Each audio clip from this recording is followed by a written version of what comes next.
민재야, 잘할 수 있지? 아무데나 기웃거리지 말고 늘 매사에 침착하고 빨간불 파란불에 흥분하지 말고. 걱정 마. 잘할 수 있다니까 진짜. 시작이 어려운 주린이가 걱정되신다면 대한민국 주린이집 이베스트 투자증권.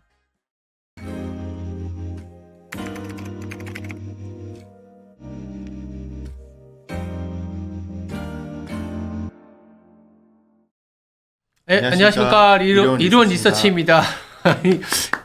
혀가 꼬이네. 오늘이 보니까 9월 20일이고 이제 FOMC를 앞두고 있어갖고 모든 이제 주제가 FOMC의 매크로는 많이 집중이 되어 있을 텐데 저희는 오늘 원자재와 관련된 얘기를 좀 해보려고 하고 있습니다.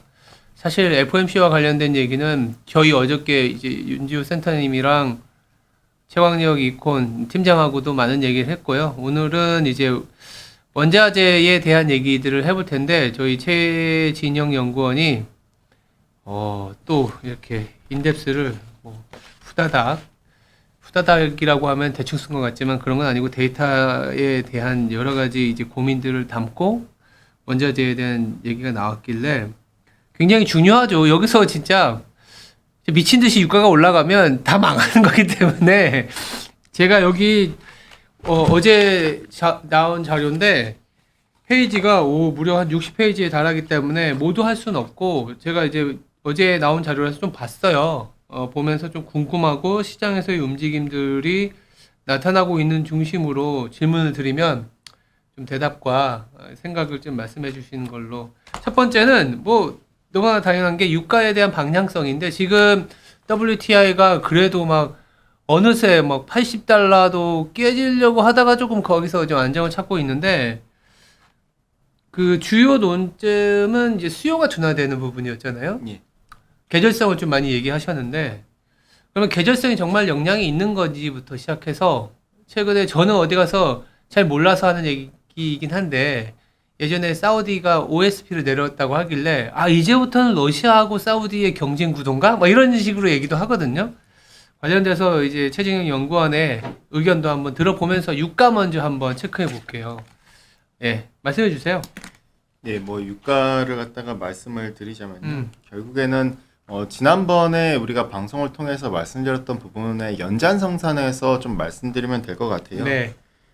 페이지 14페이지 봐주시면은 그러면 유가는 일단 결론부터 예. 말을 끊어서 죄송한데 일단은 어쨌든 하향 안정화 계속 될 수 있다. 더 하락한다. 지금 80 몇 달러인가? 82달러였나? 기억이 안 나요. 거의 한 80달러 초반대를 계속 그쵸. 왔다 갔다 해주고 있으니까요. 그러면 4분기 말 우리가 받아볼 수 있는 유가의 레인지는 저는 배럴당 70달러 선까지 지도 내려갈 내려갈 수 거라고 있다. 볼 수 있다 보고 있고 하단을 갖다가 70으로 놓고 보자라고 말씀을 드리고 있는데 네. 기본적으로 좀 몇 가지를 살펴보자 이거죠. 그러니까 계절성이라는 걸 갖다 봤었을 때 정말 얼마나 임팩트가 있는가. 지금 상황에서는 임팩트가 있는 것 같아요. 정말 왜냐 그동안 수급이 타이트하다라는 주장들이 있어 왔었고 정말로 그렇죠. 그런가에 대해서도 고민들을 했었는데 그러한 시점 때 결국에는 계절성이 종료됐다는 사실이겠죠. 페이지 14페이지 봐주시면은 지난번에도 말씀드렸겠지만은 결국에는 하계기간, 즉 하계기간이 9월 달에 끝이 납니다. 그 9월 달에 끝이 나기 때문에 기본적으로 중동 산유국들 같은 경우에는 자국의 냉방 수요 탓에 전력원의 45% 이상을 갖다가 석유를 투입해서 전력을 생산하는데 이들이 결국 전력 수요가 이제 끝이 나가면은 이 내부의 내부의 물량 자체 갖다가 어딘가로 해소를 해줘야 되거든요. 그렇죠. 그렇기 때문에 외부로 밀어내기가 시작될 수 있다라 보는데 그게 대표적으로 아람코가 10월달 OSP를 갖다 대폭 낮췄었던 게 바로 그 부분이라 볼 수가 있겠고요. 보시면은 계절적으로 해당 구간대 과거 평균치로 봤었을 때도 이맘때가 OSP를 갖다 이제 낮춰주는 구간이에요. 여기서 OSP가 여기는 없죠? 예, 그림 16번의 여기 상단 있구나. 차트겠고요. 여기구나. 그러니까 OSP 뭐 다 아시겠지만 부연 설명을 하면 한마디로 두바이 원유에 프리미엄을 얻는 거잖아요. 맞습니다. 프리미엄을 많이 얹으면은 뭐 사실상은 수출을 많이 안 하는 거고. 덜 될 수밖에 없겠죠. 그리고 이 내렸다라는 거는 외부로 뭔가를 많이 이제 수출하겠다. 이렇게 해석하면 되는 거죠. 맞습니다. 네. 결국에는 그만큼 내부의 수급이 좀 더 안정화됐기 때문에 이제는 외부로 밀어내기를 한다 볼 수가 있겠고, 결과적으로 하단 차트 보신 것처럼 이맘때마다 그렇기 때문에 수출량이 늘어나요. 그래서 10월 달부터 수출량이 늘어나기 때문에 우리는 이 같은 부분에 대해서 포커스할 필요가 있다라 볼 수가 있겠고요. 이 원래도 지금 과거 한 5년 평균 레인지 상단 이상으로 수출이 이루어지고 맞습니다. 있었네요. 지금 그렇게 상황에서 더불어서 더 이제부터 늘어날 수 있다는 부분은 제가 뒤에서도 언급드리겠지만은 사우디만 놓고 봤을 때 최소 못해도 앞으로 일평균 100만 배럴 가량이 수출량이 더 늘어날 수 있다라고 저희는 좀 추산을 갖다 하고 있고요. 일평균 100만 배럴이게 되면 우리가 막 그 어떤 정도의 충격인가요? 이를테면은 뭐 이란이 뭐 핵 협상에 되면은 뭐 130만 얘기가 나오죠. 130만. 예. 야, 그러면 이란 핵 협상이 안 돼도 이걸로도 다 될 수도 있는 거예요. 네, 좀 뭐 사실 크게 이란 핵 협상에 대해서 일단 기대를 안 하고 있었으니까요. 네네, 어쨌든 맞아요. 중요한 점은 쿠웨이트와 아랍에미리트와 사우디가 이제부터 좀 더 왜냐 기본적인 중동의 벤치마크는 아람코이기 때문에 아람코가 OSP를 대폭 낮췄다는 거는 나머지 애들도 따라서 낮춘다는 소리고 결국 나머지 애들도 같이 같은 맥락에서 사우디처럼 냉방 시즌이 끝났기 때문에 이 물량을 외부로 결국 풀어나간다라는 볼 수가 있겠고요. 네. 그리고 15페이지의 두 번째는 결국 수요의 둔화죠. 저희는 계속해서 수요 둔화를 말씀드리고 있어요. 그러니까 원자재가 지금 버티고 있어요. 지수가. 앞에서 스킵하고 넘어갔지만은 원자재 지수가 좀 버티고 있는데 왜냐? 원자재 구성 비중에서 에너지 비중이 55%가 돼요. 거의. 그렇게 되면 유가가 버티고 있으니 원자재 지수도 버티고 있는 거죠. 근데 우리가 주식이랑 그런 비교해서 보면은 많이들 원자재가 다시 반등할 수 있다라 얘기하지만은 주식은 경기 선행 자산이에요. 원자재는 경기 동행 내지 살짝 후행하는 자산이죠. 근데 지금의 주식 자산이 이렇게 이제 어떻게 보면 많이 내려간 상태에서 상대적으로 원자재가 이렇게 버틴다라는 게 저는 사실 납득이 안 가거든요. 왜냐 경기의 둔화를 갖다 주식은 다 어느 정도 반영을 해왔는데 원자재는 그거 갖다 제대로 반영도 안 해놓고 여기서부터 바닥 논리가 들어간 거는 말이 안 된다. 결국 유가도 마찬가지를 볼 수가 있죠. 여기서 보면은 이미 수요가 공급을 우위로 전환이 된 상태죠. 공급이 더 많은 거죠. 그죠? 예. 이게 러시아까지 다 포함했을 때. 네네. 그러니까 기본적으로 우리가 2018년 때도 기억해 보시면 될 것 같아요. 2018년 때도 마찬가지로 여기. 공급 우위로 전환됐었었는데 네. 그럼에도 불구하고 해당 구간 때 유가가 날아갔었어요. 당시 유가가 40불 대 대략 한 4, 50불대에서 유가가 76불까지 계속 수직 상승을 했었거든요. 왜? 네. 당시에 문우신 장관이 러시아를 갖다가 스위프트 지금처럼 스위프트 배제한다고 협박하고 있었고 폼페이오가 베네수엘라산 석유를 갖다 금지한다고 협박하고 있었고 트럼프가 2017년 말부터 2018년 5월 전까지 이란 핵 협상 탈퇴할 수 있다라 얘기하고 있었거든요. 공급 차질 우려로 유가가 주장창 올라가고 있었는데 당시에도 굉장히 지금이랑 상황이 비슷해요. 당시에도 디맨드는 2017년 때 정점이었어요. 무너지고 있었고 거기다 미중 갈등도 터진 상태였고 특히나 페드는 당시에 QT를 하고 있었고 금리 인상까지 나서려고 하고 있었죠. 나서고 있었죠 이미. 그러한 상황에서 디맨드는 계속 위축되고 있는데도 공급만 시장이 주목을 했어요. 공급이 어떻게 될 거야. 공급에 문제가 발생했어. 그러니 유가는 더 올라야 돼서 당시 일부 기관에서 유가가 막 100불 간다는 논리까지도 펼쳤었는데 결국에는 계절성이 종료됐었던 10월 초 때 정확히 10월 6일 날 유가가 정점 찍고 76불에서 40불대로 연말까지 수직 낙하를 했었거든요. 즉 왜냐? 공급이 많이 없어진 것도 아니었었어요. 더불어서 오펙 플러스 안에서 그렇게 이란이 반대했음에도 불구하고 사우디랑 중동 국가들이 수출량이 확대됐었고 증산이 이루어졌었고 계절성 종료됐다 보니 중동 국가들은 당연히 수출량을 확대하고 있었고 거기다가 디맨드 둔화된 부분을 갖다 계절성 종료지고 확인을 했었거든요. 그러면서 유가가 붕괴돼 버렸었는데 저는 이번에도 비슷한 것 같아요. 결국에는 지금 공급만 상반기 때 계속 얘기를 하다가 네. 막상 까놓고 보니까 뭐야 공급이 그렇게 줄어든 것 같지는 않은데 더불어서 확인해보니 수요가 더 둔화되고 있네. 보시는 것처럼 여기 그렇죠. 예 그림 17번을 보시는 것처럼 미국의 드라이빙 17번. 시즌이었음에도 불구하고 수요 같은 경우에는 굉장히 많이 무너진 상태였었어요. 근데도 시장은 계속 이걸 무시하고 있었고 이 경고를 계속 받아들이지 않고 있었죠. 결과적으로 유가는 계속 즉 완전히 우리가 실물 시장으로 접근하기는 좀 어려워요. 원자재 시장은 결국 실물 사이드 사람들이 참여를 하고 있고 동시에 선물 사이드 이제 좀 투기적 포지션인 사람들도 참여를 하고 있거든요. 그렇기 때문에 어떻게 보면 실물과의 괴리가 발생했었다라고도 저는 좀 해석을 하고 있고요. 예. 결국 특히나 저는 좀 주목하는 부분은 내구재단에서 디맨드 수요 우려를 갖다가 아직까지도 반영을 못하고 있다라 보거든요. 지금 85불에서 거래되고 있는데 이거보다 더 낮아져야 된다. 저는 그렇게 보고 있고요. 결국 앞에서 스킵하고 넘어갔지만은 네. 내구재단에서 내구재랑 서비스 지출단에서 상대 성과와 이걸 선행하는 게 미국의 실질금리일 텐데 역축으로 그리면은 맞아요. 이 방향성으로 보면은 저는 최소 못해도 올해 연말이나 내년 초에 내구재 디맨드가 위축되는 부분을 원자재는 그제서야 반영을 필요하다 보고 있고요. 그러니까 이제 유가나 이제 원자재가 선행 지표가 아니라 동행 내지는 약간의 후행을 한다. 맞습니다. 네. 결국에는 원자재는 이 같은 자산이기 때문에 결국 경기에 맞춰서 움직여야 하기 때문에 그러니까 주식과는 좀 더 괴리가 발생할 수밖에 없다고 보고 있고요. 예. 결국 내구재가 둔화되면은 저는 항상 지적하는 부분이 내구재에서 가장 민감한 애들이 누구냐? 바로 납사랑 구리입니다. 납사랑 구리는 빠졌었어요. 근데 항상 늘상 구리가 먼저 빠지고 유가가 나중에 빠지거든요. 유가를 보면은 왜냐? 운송량 수요가 아직 버티고 있으니까요. 근데 내구재 디맨드가 무너지고 뒤이어서 운송량 수요가 무너지기 때문에 운송량 수요가 전체 화물차만 놓고 봤을 때 전체 석유 수요에서 27%를 차지하기 때문에 두 번째로 많은 여기죠. 이들의 디맨드가 위축될 수 있다는 사실 우리가 조금은 아직까지도 이 부분이 반영이 안 돼 있는 게 아닌가. 그렇기 때문에 저는 여전히 유가단에서 레벨 다운 최소 못해도 하단을 갖다 70불로 계속 놓고 봐야 된다라고 말씀을 드릴 수가 있겠고요. 아, 그럼 유가는 걱정이 사실은 당장은 할 필요가 없는 이슈이긴 하겠네. 예. 그리고 앞서 제가 스킵하고 이제 좀 뒤에서 말씀드린다고 말씀을 드렸는데, 네. 그러니까 사우디의 이제 OSP 말씀을 드렸잖아요. 네. 사우디가 10월달에 유난히 OSP를 많이 내렸어요. 그러니까 저도 내릴 거라고는 봤는데, 예상보다 더 많이 내렸다. 예상보다 더 많이 내렸어요. 왜일까를 갖다 좀 우리가 좀 고민을 해보자 이거죠. 왜 사우디가 이렇게 많이 내렸을까? 분명 계절성 종료된 건 맞긴 하지만 왜냐?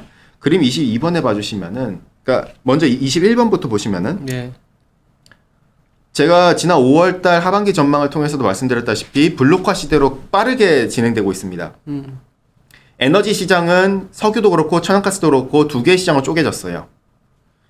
미국과 중동 국가들이 유럽의 MS를 갖다 확대하고 있고 러시아가 기존에 자신들의 고객이었던 유럽은 점점 줄어들고 있고 반대로 러시아는 중국과 인도로 MS를 갖다 확장하고 있어요. 그 대표적인 그림 21번에 러시아의 원유 수출을 갖다 추이를 보면은 러시아가 유럽에 들어가는 물량이 훨씬 더 많았었는데 이제는 거의 점점 축소되고 있고 이 방향성이 거의 제로화가 되겠죠. 마찬가지로 뒤에서도 말씀드리겠지만 천연가스는 이미 유럽 애들은 러시아산을 안 받고 있어요. 거의. 러시아가 중단시켰다라기보다는 거의 안 받고 있어요. 사실상. 더불어서 반대로 러시아는 중국과 인도 그리고 터키 쪽으로 물량이 급격하게 확대되고 있습니다. 유럽을 대체하고 있는 거죠. 그럼 여기서 중요한 점은 누가 불편한가 이 상황을. 제가 볼 때는 사우디랑 이라크라던가 중동 국가들이 제일 불편해요. 왜?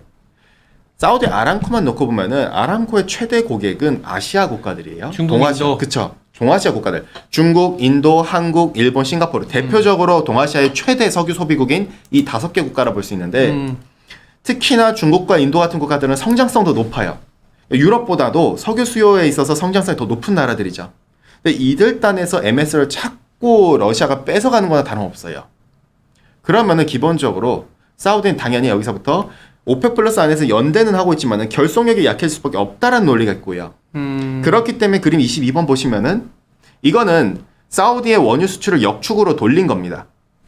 이거죠, 이거. 예, 역축으로 돌린 거고요. 그러면은 밑으로 내려갈수록 사우디의 원유 수출이 늘어난다는 소리예요. 기본적으로 공급이 늘어난다는. 맞습니다. 아시아 국가들이 뭐를 많이 사용하느냐? 경진류보다는 좀 더 중진류 쪽에 가까워요. 그러다 보니 중진류에 대해서 사우디 아람코가 더 상대적으로 아시아 고객들한테 더 낮은 프리미엄으로 해가지고 제공을 해주겠다라고 이번 10월달에 제시한 거예요, 사실상.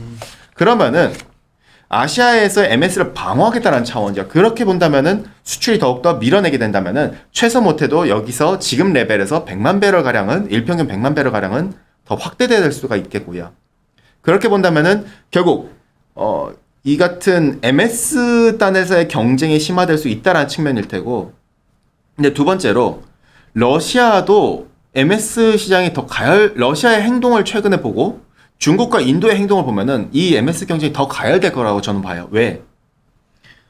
지난주 주말에 무슨 얘기가 있었냐면은, 그러니까 러시아 측에서 인도 쪽에다가 우리가 이라크보다도 더 낮은 프리미엄으로 해가지고 석유를 공급해주겠다. 러시아는 지금 급해졌지 뭐. 그쵸. 그러니까 중국한테도 이번 주 수요일에 그 얘기를 했었거든요. 우리가 이제 석유 협상단에서 다시 얘기를 해보자라는 얘기가 나왔었어요. 보도를 통해서. 왜 이렇게 하느냐? 중국이랑 인도는 정말 어떻게 보면 자국 이익만을 갖다 고집할 수밖에 없어요. 원래 태생적으로 그런 국가들이고요. 인도의 에너지 장관이 그런 얘기 했었던 것 같아.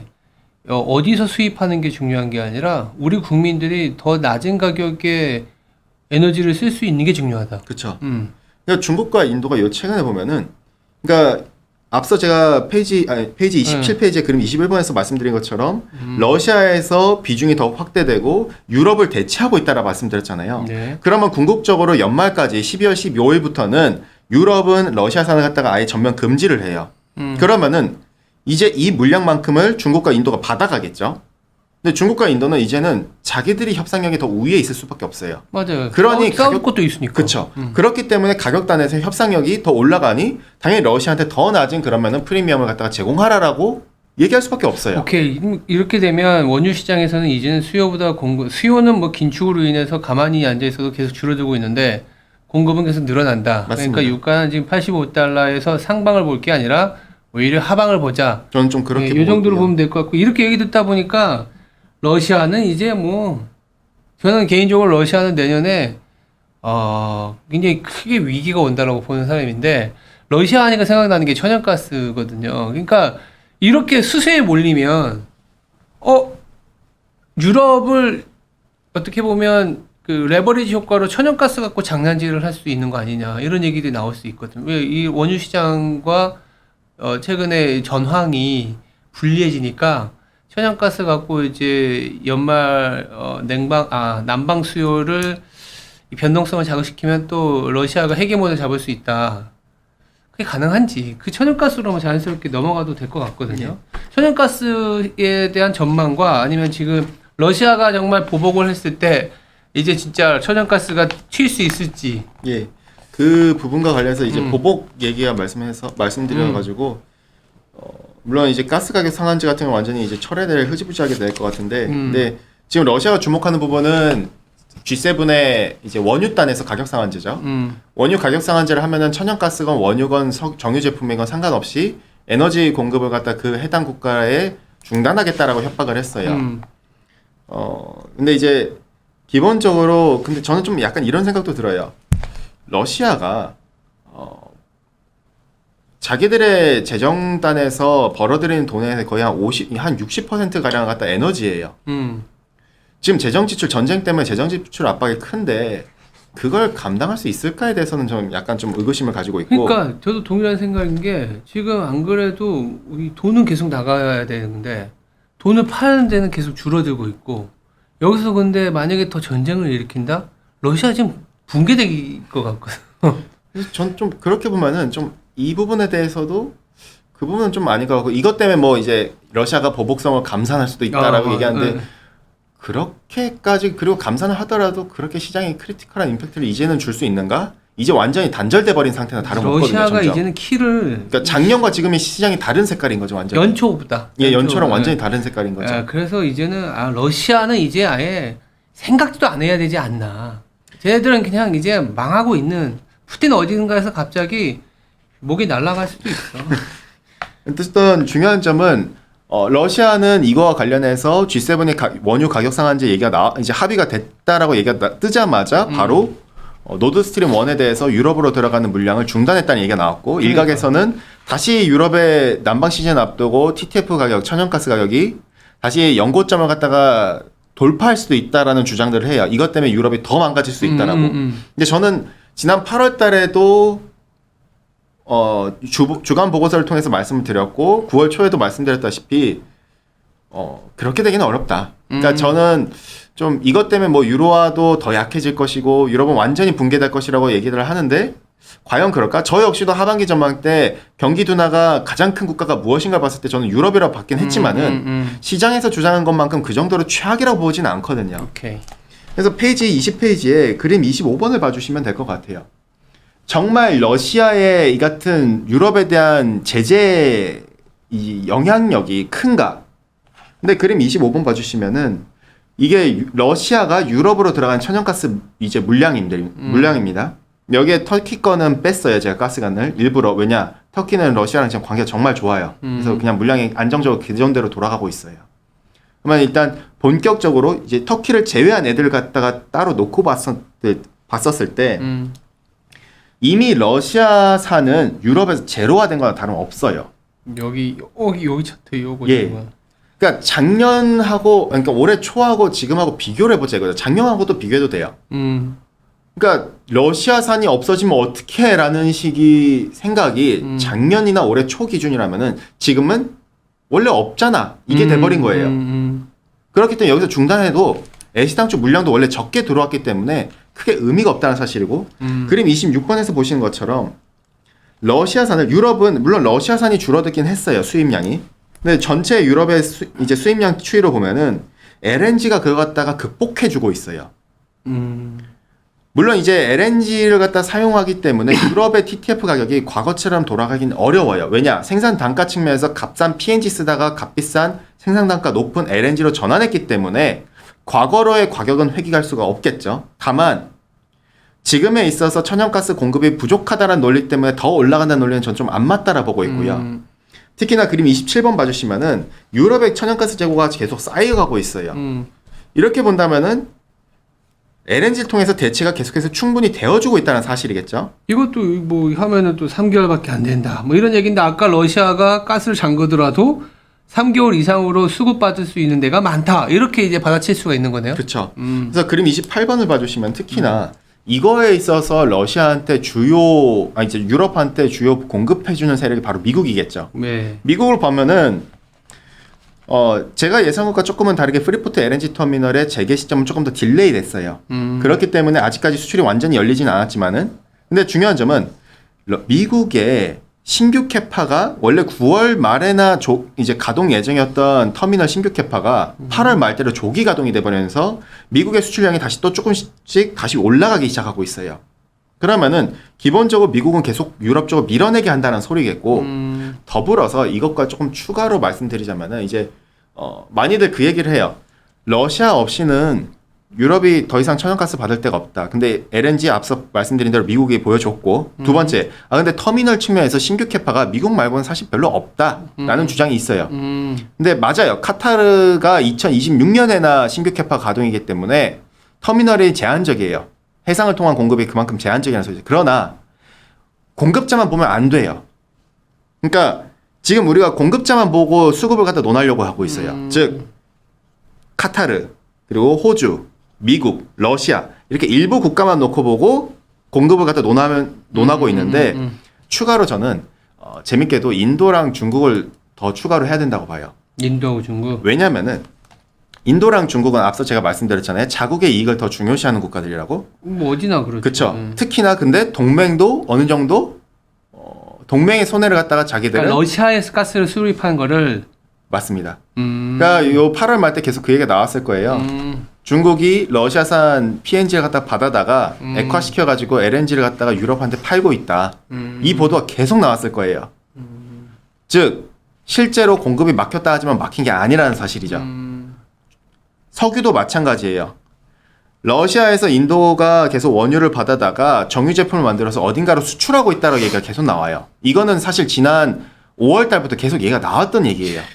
그러면은 지금 석유 시장도 그렇고 에너지 시장은 공급 부족한 게 아니라 일종의 색깔만 이제 뭐 조달처만 바꿔가지고 프리미엄만 조금 더 얹어져서 지금 계속 돌아다니고 있다는 소리예요. 공급이 없어진 게 아니라는 소리죠. 그렇게 해서 본다면은 우리는 단순히 러시아나 카타르나 미국이나 호주만을 놓고 LNG 단에서 공급을 갖다 논할 게 아니라 중국이나 이런 나라들까지도 같이 논해야 된다. 중간 단계에 있는 애들조차도 이렇게 같이 봐야 된다 볼 수가 있겠고요. 그렇게 본다면은 유럽으로 들어가는 물량이 완전히 제로화가 이제 없어질 것이니 이게 뭐 난방 시즌 때 크게 위기가 올 것이다. 이 가능성은 저는 조금 약하다 보고 있고요. 특히나 근본적인 원인은 저는 천연가스가 아니라고 계속 말씀을 드려요. 유럽이 위기론이 바로 천연가스라고 많이들 얘기를 하시는데 유럽이 그동안 천연가스 가격이 지난 6월부터 주구장창 올랐었던 이유는 천연가스단에서 수급에 문제가 발생한 게 아니라 수급에 문제가 있긴 하죠. 근데 이게 더 악화된 게 아니라 대체 전력원들, 대표적으로 원전, 수력발전 그리고 석탄 화력발전단에서 공급 차질이 결국에는 전력 가격을 상승하고 이 전력 가격이 대체 전력원인 천연가스까지도 같이 밀어올리게 했던 스피로버 효과라고 볼 수가 있겠고요. 최근에 근데 약간 여기 뒤에 차트 보면 이제는 조금씩 완화되고 있는 거죠. 여기 보면 원전이라든지 라인강 수위야 뭐 다 올라왔고 석탄이나 예.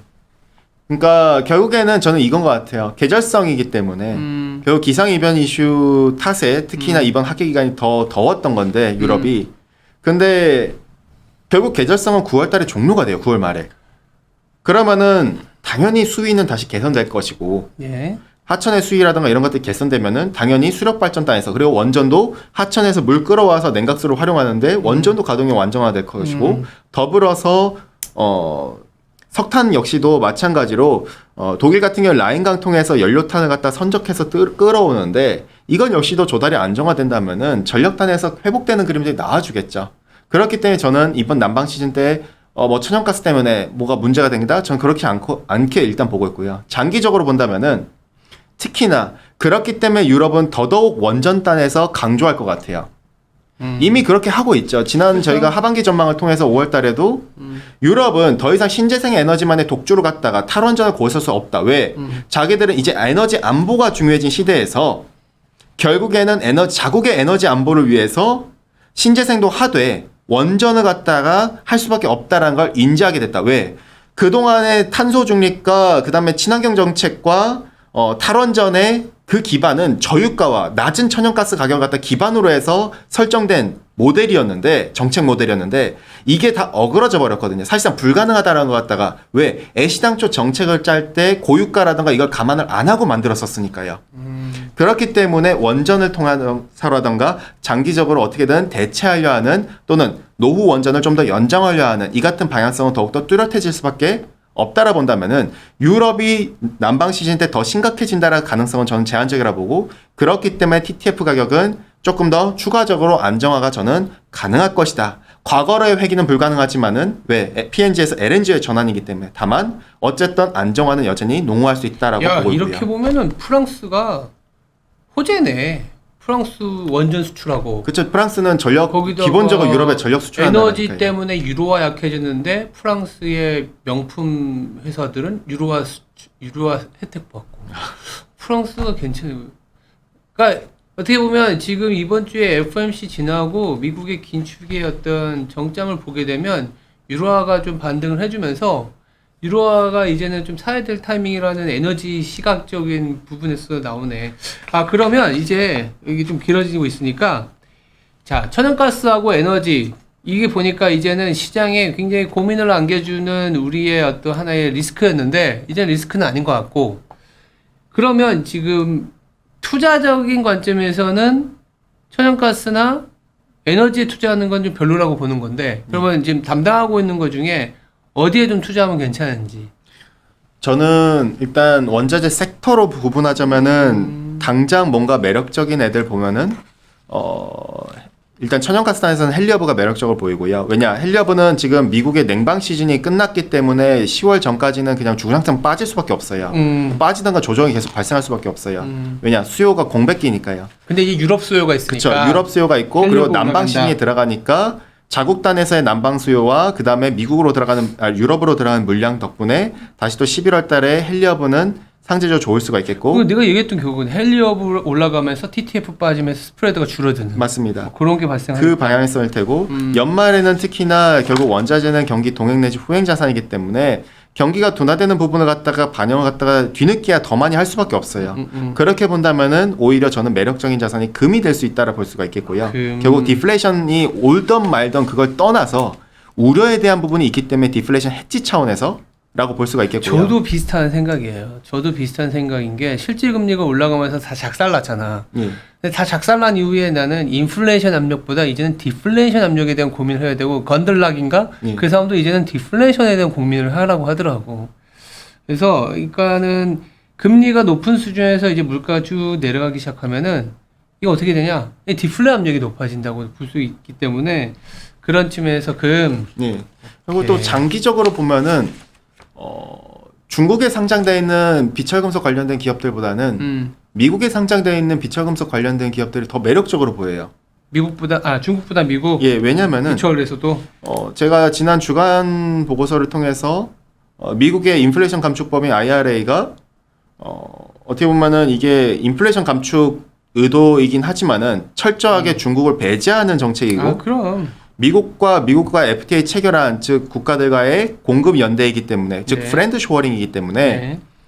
중국은 그럼 2010년에서 2015년대랑 비슷하게 흘러갈 것 같아요. 중국은 당장이야 중국을 대체할 수 없기 때문에 미국 FTA 체결한 국가들은 공급 부족에 허덕일 테고 그러면은 그것 때문에 결국에는 미국에 상장되어 있는 미국 기업들이라든가 관련된 기업들은 좋아질 테고 왜냐 공급이 그만큼 타이트하니까요. 네. 반대로 중국 기업들은 당장이야 이들이 대체할 수 없기 때문에 자기가 어느 정도 계속 써야 되기 때문에 좋을 수는 있겠지만은 우리가 2010년에서 2015년 사례를 갖다 도입해서 본다면은 더 안 좋아질 거라 봐요. 왜냐?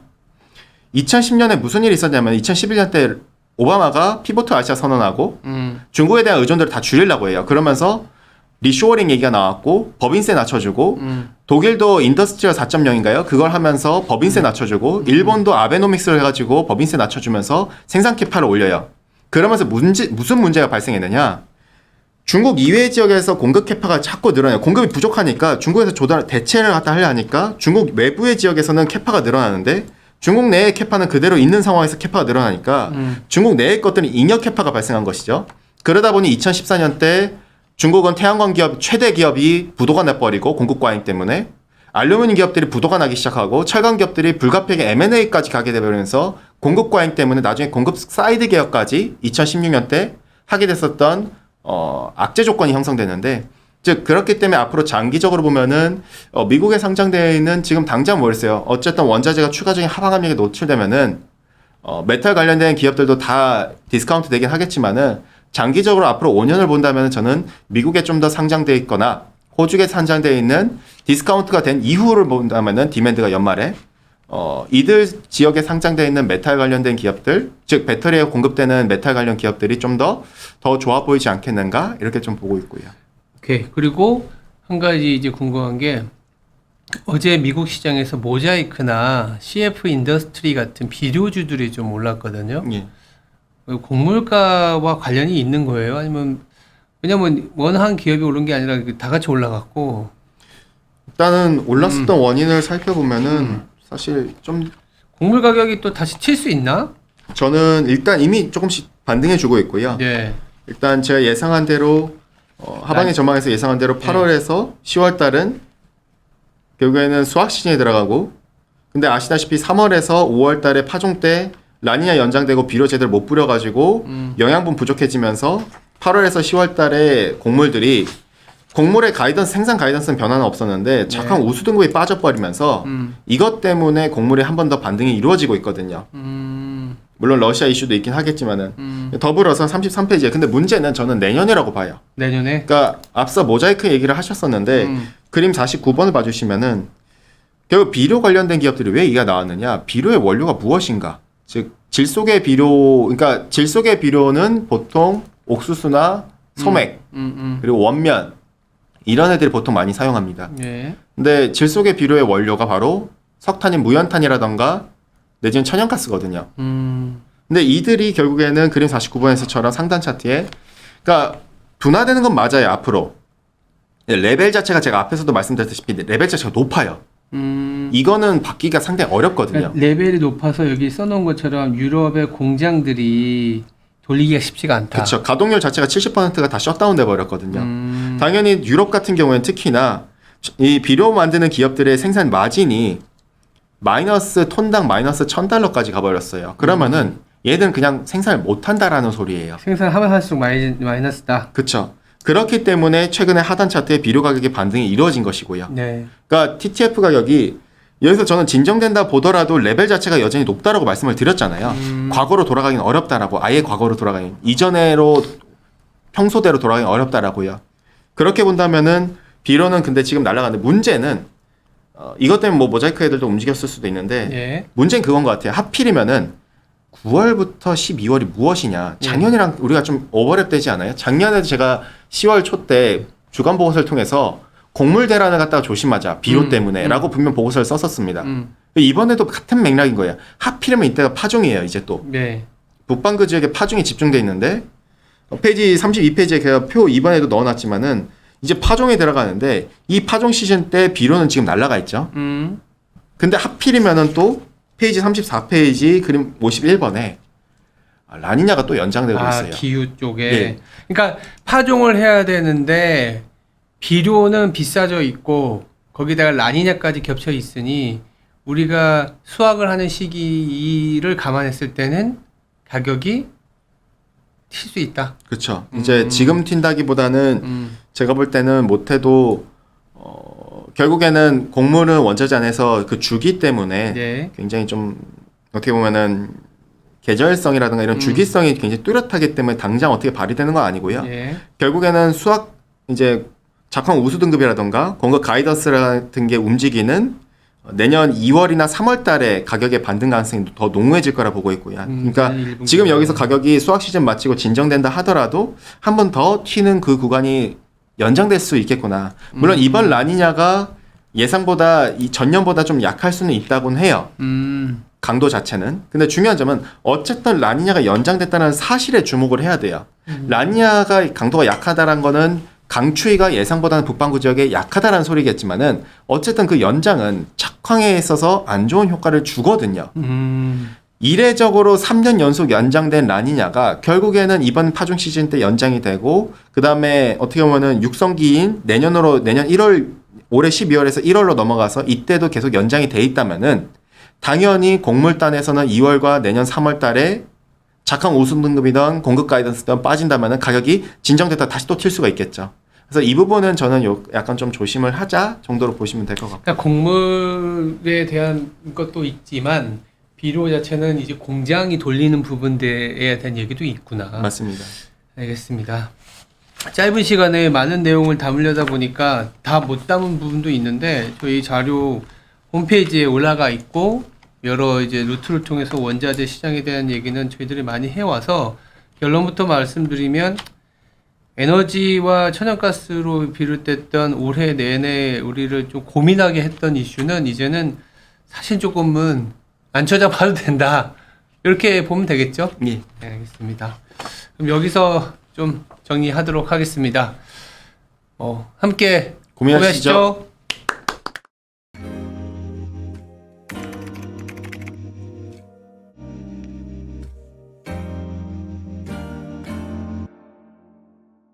손이 진짜 많이 가니까요. 뭐 아무나 막 주워 먹지.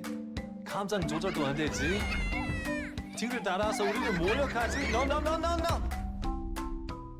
It's really hard. 해외 시장이 어려운 주린이가 걱정되신다면 대한민국 주린이 집 이베스트 투자증권